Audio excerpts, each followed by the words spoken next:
السلام عليكم ورحمة الله وبركاته. بسم الله الحمد لله والصلاة والسلام على رسول الله وبعد. அன்பான எனதருமை சகோதர சகோதரிகளே, தாய்மார்களே, இளைஞர்களே, டிஎன்டிஜே அப்படிங்கக்கூடிய ஒரு அமைப்பு, அந்த அமைப்பின் சார்பாக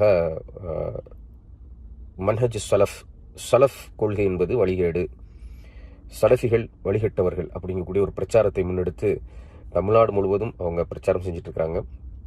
அல்லாஹ் சுப்ஹானஹு வ தஆலா அவர்களுக்கும் அவர்களை சார்ந்த சகோதரர்களுக்கும் நேர்வழி காட்டட்டும் அப்படிங்கக்கூடிய ஒரு துஆவை தான் நான் செய்ய வேண்டியது இருக்குது. மேலதிகமாக ஒரு வேண்டுகோள் என்னென்னா, இந்த டிஎன்டிஜியில்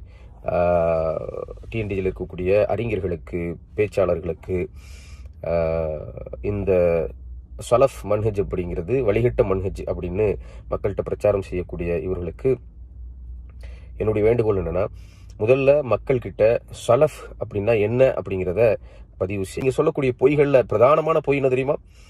மன்ஹஜ் சலஃபியால பயணிக்கக்கூடியவர்கள், மன்ஹஜ் சலஃபியா என்று சொல்லக்கூடியவர்கள், அதாவது இமாம் அஹ்மத் தொடங்கி, இமாம் அபு ஹனீஃபா தொடங்கி, இமாம் மாலிக் தொடங்கி, இது மாதிரியான அய்யிம்மத்துல் முஸ்லிமீன், இது மாதிரி இருக்கக்கூடிய நல்லடியார்கள் தொடங்கி இவர்களெல்லாம் மன்ஹஜ் சலஃபியாவை, அஹ்லுஸ் சுன்னா வல் ஜமா என்ற இந்த அக்கீதாவை பின்பற்றிய அனைவருமே வழிகட்டவர்கள் அப்படின்னு நீங்க சொல்ல வரீங்க. இவர்கள்லாம் சஹாபாக்களுக்கு வஹி வந்ததாக நம்பினார்கள். சஹாபாக்களுடைய கருத்தை இதுதான் மார்க்கத்தில் பிரதானமானது என்று சொன்னார்கள். ஒரு சஹாபியுடைய கருத்தாக இருந்தாலும் இதுதான் மார்க்கத்தில் பிரதானமானது, குர்ஆன் சுன்னா கிடையாது, சஹாபாக்களுடைய புரிதலுக்கும் குர்ஆன் சுன்னாவுக்கும் எந்த சம்பந்தமும் கிடையாது என்கின்ற ஒரு ப்ரொஜெக்ஷனை நீங்க மக்கள்கிட்ட போய் வைக்கிறீங்க. அதாவது சஹாபாக்களை பின்தொடர்தல் அப்படின்னா என்ன அர்த்தம்? சஹாபாக்களுடைய அண்டர்ஸ்டாண்டிங், ஃபஹம், அதாவது குர்ஆனையும் சுன்னாவையும் சஹாபாக்கள் ரசூலுல்லாஹி ஸல்லல்லாஹு அலைஹி வஸல்லம் அவர்களிடமிருந்து நேரடியாக கற்றுக்கொண்டார்கள். அவர்களுடைய புரிதல் தான் மார்க்கத்தில் பிரதானப்படுத்த வேண்டிய புரிதல். சஹாபாக்களுடைய புரிதலை பிரதானப்படுத்த வேண்டும். சபீலில் முஃமினீன் என்று அழைக்கப்படக்கூடிய சஹாபாக்களுடைய வழியில நாமும் பயணிக்கணும். அல்லாஹ் சுப்ஹானஹு வ தஆலா சொல்றானா இல்லையா? அல்லாஹ் சுப்ஹானஹு வ தஆலா சூரத்து தௌபால மிக தெளிவாக சொல்லி காட்டுறான். யாரை இத்திபா செய்யணும், யாரை பின்தொடர்ந்து போகணுங்கிறத அல்லாஹ் சுப்ஹானஹு வ தஆலா சொல்றான். அஸ்ஸாபிகூனல் அவ்வலூன மினல் முஹாஜிரீன வல் அன்சார் வல்லதீன தபஅஹும் பிஹ்சான். இதுல என்ன இதை விட என்ன தெளிவான வசனம் உங்களுக்கு வேணும்? முஹாஜிர்கள் நன்மையில் முந்தியவர்கள், அன்சார்கள் அவர்களை பின்பற்றியவர்கள், நன்மையில் முந்துறதுல. அடுத்தது அவர்கள் இரண்டரையும், அதாவது முஹாஜிரையும் அன்சாரியும், சஹாபாக்களை பின்தொடர்ந்த மக்கள். ஒரு கருத்தை இந்த இடத்துல ஞாபகப்படுத்துகிறேன். அதுக்கு முன்னால் ஒரு குர்ஆன் வசனம் பாருங்க. சூரத்து நிசால் 59வது வசனத்தில் அல்லாஹ் தஆலா சொல்கிறான், யா அய்யுஹல்லதீன ஆமனு, ஈமான் கொண்டவர்களே, அத்தீஉல்லாஹ வ அத்தீஉர் ரசூல், அல்லாஹ்வுக்கு வழிபடுங்கள், தூதருக்கு வழிபடுங்கள். அப்படின்னா என்ன? குர்ஆனை பின்பற்றுங்கள், ஹதீஸை பின்பற்றுங்கள். குர்ஆன்ல வருது பின்பற்றுங்க, ஹதீஸ்ல வருது பின்பற்றுங்க. நேரடியா உள்ள விஷயம். வஉலில் அம்ரி மின்கும், உங்களில் அதிகாரம் உள்ளவர்களுக்கும் கட்டுப்படுங்கள் அப்படின்னு வருது. இந்த அதிகாரம் உள்ளவர்களுக்கு கட்டுப்படுங்கள் என்பது குர்ஆன் சுன்னாவில் அவர்கள் உடன்பாடு இருந்தால் தான். அது அதுக்குள்ள வராதுன்றது எல்லோருக்கும் தெரிஞ்ச விஷயம். ஃபஇன் தனாஸஅதும் ஃபீ ஷைஇன், நேரடியா சொல்லப்படல, கருத்து முரண்பாடு வந்துச்சு. அல்ல நேரடியா சொல்லப்பட்டிருக்கு, ஒருத்தருக்கு தெரியும் ஒருத்தருக்கு தெரியாது, கருத்து முரண்பாடு வந்து விட்டது. இந்த இடத்துல அல்லாஹ் சொல்லணும், நபி தோழர்களை முற்படுத்துங்க. கருத்து முரண்பாடு வந்து விட்டால் என்ன செய்யணும்? ஃபருத்தூஹு இலல்லாஹி வர் ரசூல், அல்லாஹ்வின் பக்கமும் அவருடைய தூதரின் பக்கமும் திருப்பி விடுங்கள். அங்கேயும் அதுதான். கருத்து முரண்பாடு என்று வந்தாலும் அல்லாஹ்வின் தூதரின் பக்கம் தான் மீளுமே ஒழிய சிறப்பானவரின் பக்கம் மீளுங்கள் என்று குர்ஆன் சொல்லவில்லை. இன் குன்தும் துமினூன பில்லாஹி வல் யௌமில் ஆகிர், நீங்கள் அல்லாஹ்வை அவருடைய தூதரை ஈமான் கொள்ள, மறுமை நாளை ஈமான் கொள்ளக்கூடியவர்களாக இருந்தார். ஃபர்ஸ்ட்டுக்கு அல்லாஹ்வை வழிபடுங்கள், தூதருக்கு வழிபடுங்கள், குர்ஆனை சுன்னா பின்பற்றுங்க. முரண்பாடு வந்தாலும் திருப்பி என்ன செய்யுங்க? குர்ஆனுக்கும் சுன்னாவுக்கும் போங்க. நீங்க அல்லாஹ்வை மறுமை நாளை நம்பக்கூடியவர்களாக இருந்தால் தாலிக கைரும் வ அஹ்ஸனு தஅவீலா, அதான் சிறந்த, அதான் சரியான விளக்கம். சூரத்து நிசால் 59 இந்த வசனம் தெளிவாகவே சொல்லுகிறது. முரண்பாடு நேரத்திலும் குர்ஆன் சுன்னா தான் எங்களுக்கு தீர்வே ஒழிய வேறு ஒருவருடைய வார்த்தைகள் எங்களுக்கு முற்படுத்த வேண்டிய அவசியம் இல்லை. அன்புள்ள சகோதரர்களே, இது முதலாவது ஆதாரம். நபித்தோழர்களை நம்ம முரண்பாடான மசாலாக்களில் முற்படுத்த வேண்டிய அவசியம் இல்லை. இரண்டாவது, நபித்தோழர்களுக்குள்ளேயே யாரும் யாருடைய குற்றையும் முற்படுத்தி ஆதாரமா காட்டல. ரசூலுல்லாஹ் நபித்தோழர்களுக்குள்ளேயே அப்ப உமர் இப்படி வழங்குகிறாரே, அப்ப அபூபக்கர் இப்படி வழங்குகிறார், ஆதாரம் தானே என்று சொல்லி அவங்க அதை ஆதரிக்கவில்லை. அப்ப என்ன அர்த்தம்? குர்ஆன் சுன்னான் வந்தா நேரடியாக வழங்கினதோ மறைமுகமாக வழங்கினதோ எல்லாம் குர்ஆன் சுன்னால இதை நம்ம பேசணுமே ஒழிய ஒருவருடைய குற்றை இன்னொருவர்களுக்கு நபித்தோழர்கள் ஆதாரமாக காட்டவில்லை. இது இரண்டாவது ஆதாரம். நீங்க நிறைய தேடி பார்க்கலாம், நான் ஆதாரங்களை சொல்லல. மூன்றாவது செய்தி என்ன? நபித்தோழர்களோடு சில தாபீன்கள் முரண்பட்டார்கள், அவங்களோட பிள்ளைகள் முரண்பட்டார்கள், இஸ்லாத்தை ஏற்று அவர்களை கண்டவர்கள் முரண்பட்டார்கள். முரண்பட்ட நேரத்தில் எவர்களும் சொல்லல எனக்கு நீ முரண்படுறியா, நான் நபித்தோழரோட வாழ்ந்தவர் தெரியுமா, நீ என்னை தான் முற்படுத்தணும் யாரும் சொல்லவே இல்லை. அட்வைஸ் பண்ணாங்க, உபதேசம் பண்ணாங்க, வழிகாட்டினாங்க, அதுக்காக நீ மதிச்சாங்க, அது வேறு. மார்க்க மசாலாக்களை நீங்க முரண்படலாமா அப்படி என்று சொல்லி என்ன செய்யல, யாருமே கேட்கவில்லை. முரண்பாட்டை அனுமதிச்சாங்க, ஹதீஸோட அவங்க முரண்பட்டு இருந்தாங்கடா, ஒரு விளக்கத்தோட அவங்க முரண்பட்டு இருந்தாங்கன்னா அதை அங்கீகரித்தார்கள். சில பொழுதுகளில் சில நபித்தோழர்கள், சில தாபீன்கள், உதாரணமா சுரைகள், காதி, ரபியா, இது போன்றவர்களுடைய சில கருத்துக்களை எல்லாம் என்ன செஞ்சாங்க, ஏற்றுக்கொண்டார்கள். நபித்தோழர்கள் சில கருத்து முராமசோட நீங்க சொல்றதுதான் சரியான முடிவுக்கெல்லாம் வந்தார்கள். அப்படின்னு அர்த்தம் என்ன, அவர்களும் குர்ஆன் சுன்னா வச்சு தான் முரண்பாடுகள் வருகின்ற பொழுதும் தீர்த்துக் கொள்ள வேண்டுமே ஒழிய அதுக்கு நம்மட கருத்தா முன்படுத்தப்பட வேண்டும் என்ற கருத்து நபித்தோழர்கள் இருக்காதுதான் இதற்கான காரணம். இந்த மூணு விஷயத்தை நீங்க புரிஞ்சு கொள்ளணும், ஆதாரத்தோட நிக்கணும். அன்புள்ள சகோதரர், அதான் எங்கள்கிட்ட உள்ள கேள்வி. இந்த இடத்தில் இப்பொழுது நான் இப்னு பத்ரான் அப்படி என்று சொல்கின்ற மார்க்க அறிஞர் அல் மத்ஹல் இலா மத்ஹபில் இமாம் அஹ்மத் என்கின்ற நூலில் அஹ்மத் பின் ஹம்பலுடைய மதுஹப் சம்பந்தமான ரிசர்ச் பண்ணுகின்ற நேரத்தில் அவர் சொன்ன ஒரு அழகான வார்த்தை இங்கே பதிவு செய்கிற ஒரு மிகப்பெரிய அறிஞர்களில் ஒருவர் 290வது பக்கத்தில் ஒரு பதிவு செய்கிறார். அழகான ஒரு வார்த்தை, அறிஞர்களுடைய வார்த்தை. உங்களெல்லாம் சலஃபி அறிஞர்களா, அதான் புரிந்து கொள்ள வேண்டிய விஷயம். அவர் சொல்றாரு, ولا يخفى أن الكلام في قول الصحابي إذا كان ما قاله من مسائل الاجتهاد أما إذا لم يكن منها ودل دليل على التوقيف فليس مما نحن بصدده. அவர் என்ன சொல்றாருன்னா, இங்க தலைப்பு பேச்செல்லாம் ஒரு சஹாபி இஜ்திஹாதுடைய மஸ்அலாக்கள், கருத்து முரண்பாடான மஸ்அலாக்கள், ரெண்டு வேற வேற உங்கள்கிட்ட சொல்லிட்டேன். கருத்து முரண்பாடான மஸ்அலாக்கள், இஜ்திஹாதுடைய மஸ்அலாக்களில் ஒரு கூற்றை சொல்லி இருந்தால் அதுல நம்மளோட கூற்றை விட அவருடைய கூற்றை முற்படுத்தணுமா இல்லையா என்பதுதான் இங்க பேச்சு. குர்ஆன்லே சுன்னாலே ஒன்று சொல்லப்பட்டிருந்து நபித்தோழர்ல ஒருவர் அதுக்கு மாத்தமா சொல்லி இருந்தார் என்றால் என்பதை பற்றியல்ல இங்க பேச்சு. அதுல சந்தேகமே இல்லை, மாற்றம் அவர் செய்திருந்தால் குர்ஆன் சுன்னா மட்டும் தான் பின்பற்ற சந்தேகம் இல்லை.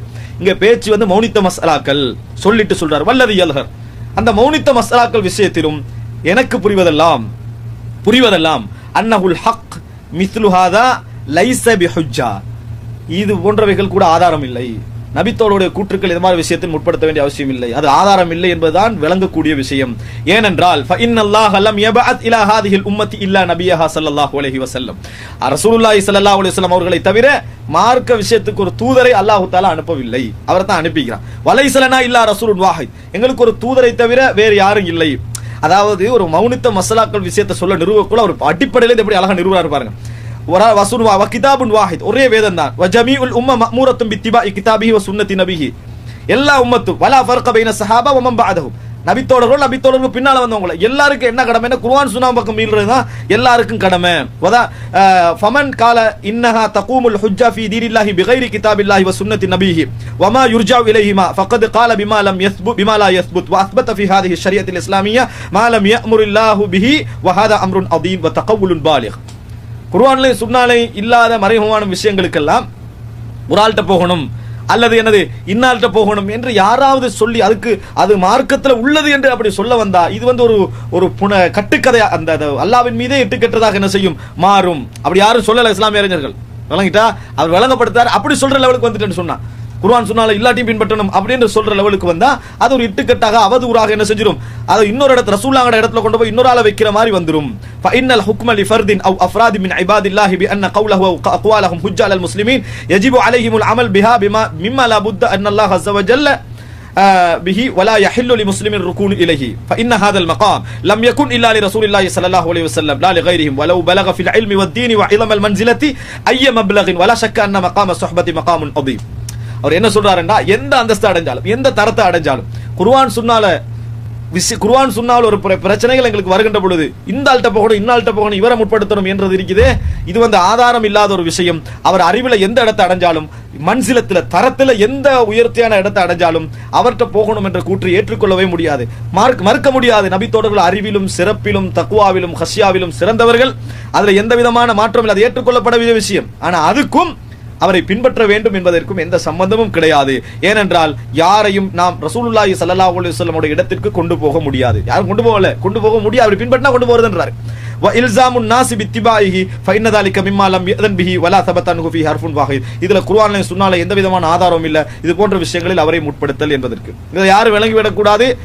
குர்ஆனும் சுன்னாவும் மூன்றாவது நபித்தோழர்களும் என்றுதான் இமாம்கள்லாம் வச்சாங்கிறதுக்கு மாதிரி அவர் மறுப்பு சொன்னார். அவரோட பேச்சு பொதுவாக இருக்குது என்னத்துக்கு சொன்னா, ஏன்னா அவர் அஹ்மத் பின் ஹம்பலை ஆதரிச்சு அந்த மதுஹபை தான் ரிசர்ச் பண்றாரு.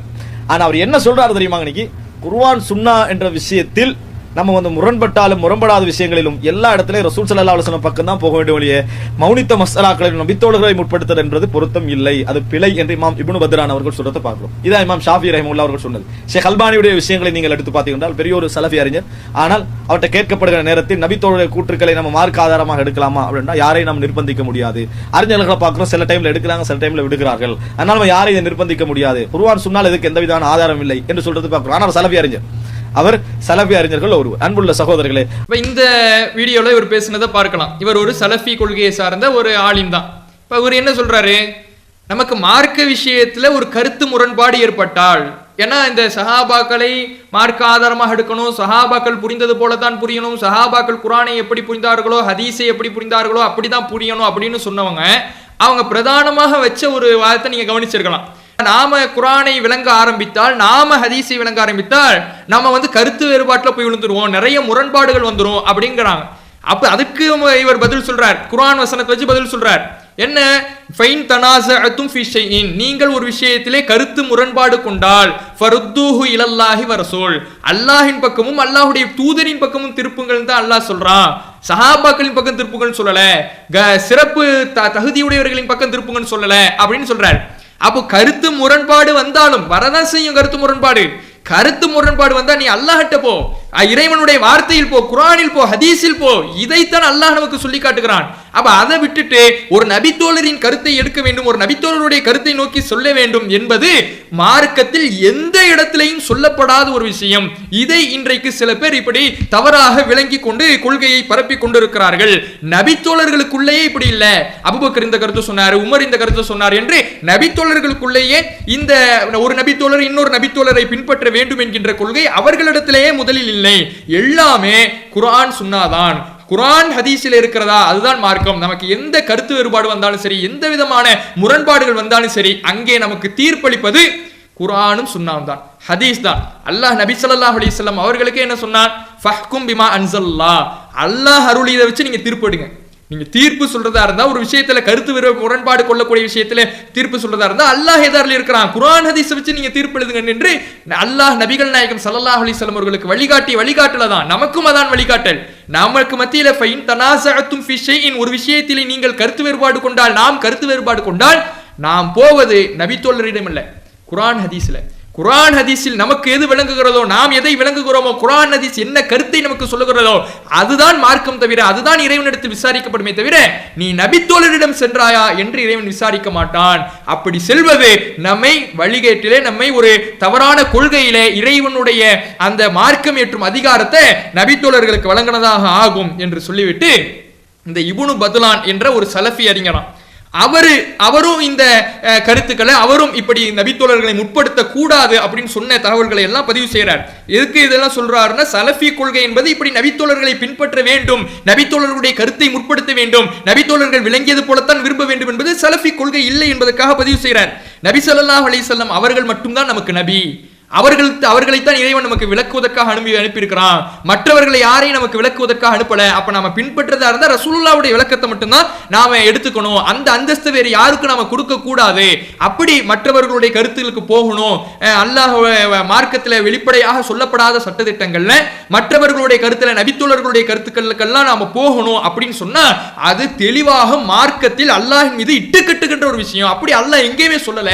அல்லாஹ்வுக்கு கட்டுப்படுங்கள், அல்லாஹ்வுடைய தூதருக்கு கட்டுப்படுங்கள் தான் அல்லாஹ் சொன்னானே தவிர உங்களில் சிறப்புள்ளவர்களுக்கு நபித்தோழர்களுக்கு கட்டுப்படுங்கள்னு அல்லாஹ் எங்கேயுமே நமக்கு சொல்லி கொடுக்கல. அதனால் இது வந்து ஆதாரமற்ற ஒரு செயல், ஆதாரமற்ற ஒரு கொள்கை. இமாம் ஷாஃபி இமாமாக இருந்தாலும் சரி, தற்கால அறிஞரான இமாம் அல்பானியாக இருந்தாலும் சரி, இவர்கள் எல்லாம் சலஃபி அறிஞர்கள். இந்த சலஃபி அறிஞர்களும் இதற்கு ஆதாரம் இல்லை என்று தான் சொல்லி இருக்கிறார்கள் என்பதையெல்லாம் இவர் பதிவு செஞ்சிருக்கிறார். அப்போ நபித்தோழர்களை மார்க்கத்தில், மார்க்க விஷயத்துல மார்க்கத்தை விளங்குவதில் முற்படுத்தணும், அவர்களுடைய கருத்துக்களையும் மார்க்கமாக எடுத்துக்கொள்ள வேண்டும், அவர்களுடைய கருத்துக்களையும் தேர்ந்தெடுத்துக் கொள்ள வேண்டும், அவர்களையும் பின்பற்ற வேண்டும் என்பது மார்க்கத்தில் அல்லாஹ்வால், அல்லாஹ்வுடைய தூதரவர்களால் அங்கீகரிக்கப்படாத, அல்லாஹ்வால் அல்லாஹ்வுடைய தூதரவர்களால் ஏவப்படாத, மார்க்க சட்டம் என்று வகுக்கப்படாத ஒரு கொள்கை. அந்த கொள்கைக்கும் குர்ஆன் ஹதீஸுக்கும் சம்பந்தம் இல்லை, அது குர்ஆன் ஹதீஸில் ஆதாரமற்ற கொள்கை என்பதை அவர் பதிவு செய்திருக்கிறதை நாம பார்க்கிறோம். அப்ப இப்ப என்ன சொல்ல போறீங்க, இவர் சலஃபி கொள்கையை சார்ந்த ஒரு ஆலிம் தானே, அப்ப இதற்கு முன்னால் நாம எத்தனை சலஃபி ஆலிம்களை பார்த்தோமோ அவர்கள் என்ன சொன்னாங்க? நபித்தோழர்களை பின்பற்றணும், நபித்தோழர்கள் பின்பற்றுறது மார்க்க கடமை, நபித்தோழர்கள் பின்பற்றுறது அவசியம், நபித்தோழர்களுடைய தாபீன்களுடைய கருத்துக்களை எடுத்துக்கலாம், நரகத்துல விழணும், இப்படி என்னென்ன வார்த்தைகளை சொன்னாங்க. எத்தனை பார்த்தோம்? எல்லாமே நம்ம திரும்ப பட்டியல் போட முடியாது. எத்தனை பார்த்தோம்? அத்துணையும் தவிடுபடியாக்கக்கூடிய வகையில இவருடைய வாக்குமூலம் இருக்குது. இது ஆதாரமற்ற கொள்கை தான். இதுக்கு எந்த ஆதாரமும் இல்லை.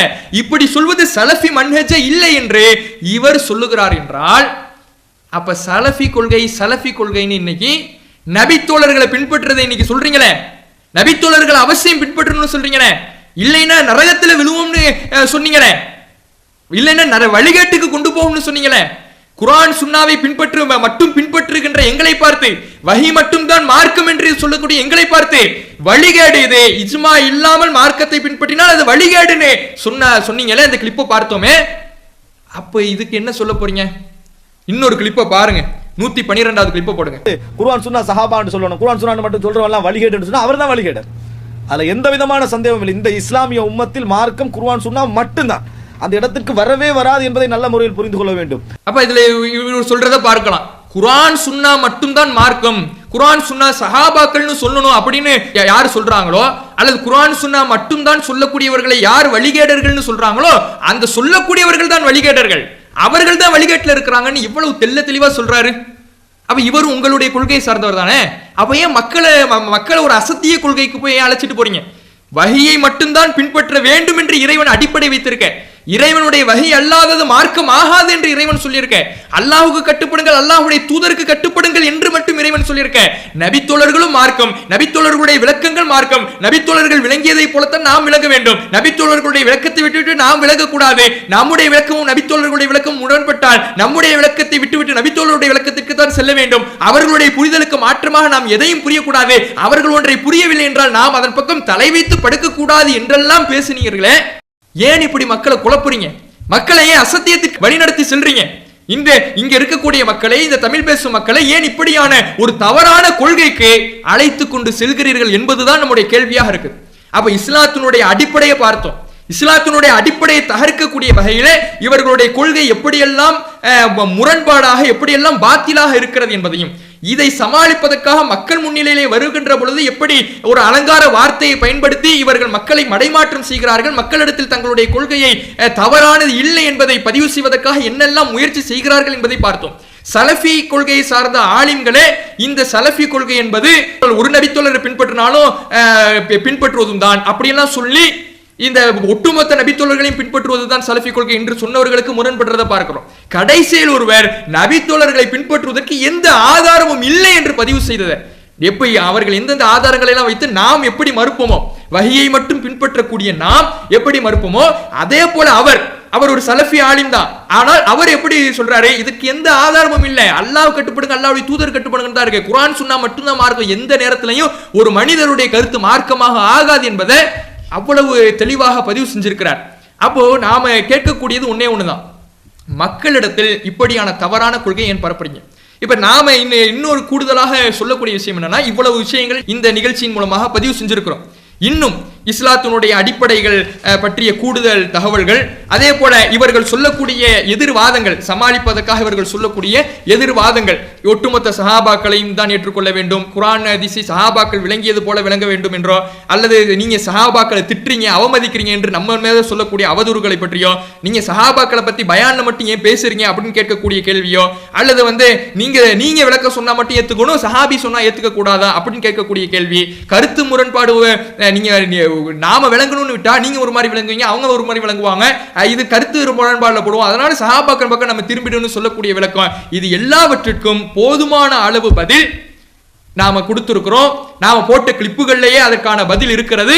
கூடுதல் விளக்கங்களையும் கூடுதல் தெளிவுகளையும் இன்ஷா அல்லாஹ் வரக்கூடிய நிகழ்ச்சிகள்ல நாம என்ன பண்ணுவோம், பேசுவோம். ஏன்னா இதை சாதாரணமா விட்டுட முடியாது, ஒரு மேம்போக்காக இதை விட்டுட முடியாது. தெள்ள தெளிவாக இது ஒரு வழிகேடுதான், இறைவனுடைய அதிகாரத்தை நபித்தோழர்களுக்கு வழங்குகிற செயல்தான், இவர்கள் நபித்தோழர்களை ஒரு ஆதாரமாகத்தான் பின்பற்றுகிறார்கள் என்பதை மக்கள் மத்தியில பதிவு செய்யணும். ஏன்னா இவர்கள் இது ஒரு வஹிக்கு உட்பட்ட கொள்கை போல மக்களுக்கு மத்தியிலே மடைமாற்றம் செய்து கொண்டிருக்கிறார்கள், தவறான முறையில பிரச்சாரம் செய்து கொண்டிருக்கிறார்கள்.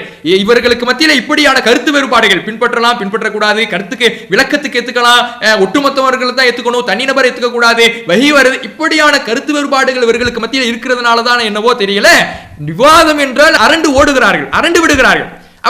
இந்த இப்படியான கருத்து முரண்பாடுகள் தான் இவர்களை பலவீனமாக்குகிறது. அப்ப இவர்களுக்கு மத்தியில இருக்கக்கூடிய இவர்கள் சொல்லக்கூடிய ஒவ்வொரு அம்சமுமே மார்க்கத்திற்கு எதிரானதாகத்தான் இருக்கிறது என்பதை இன்னும் வரக்கூடிய நாட்களிலேயும் நாம் இதை கூடுதல் தெளிவோடு இன்ஷா அல்லாஹ் அறிந்து கொள்வோம். அஸ்ஸலாமு அலைக்கும் வரஹ்மத்துல்லாஹி வபரகாத்துஹு.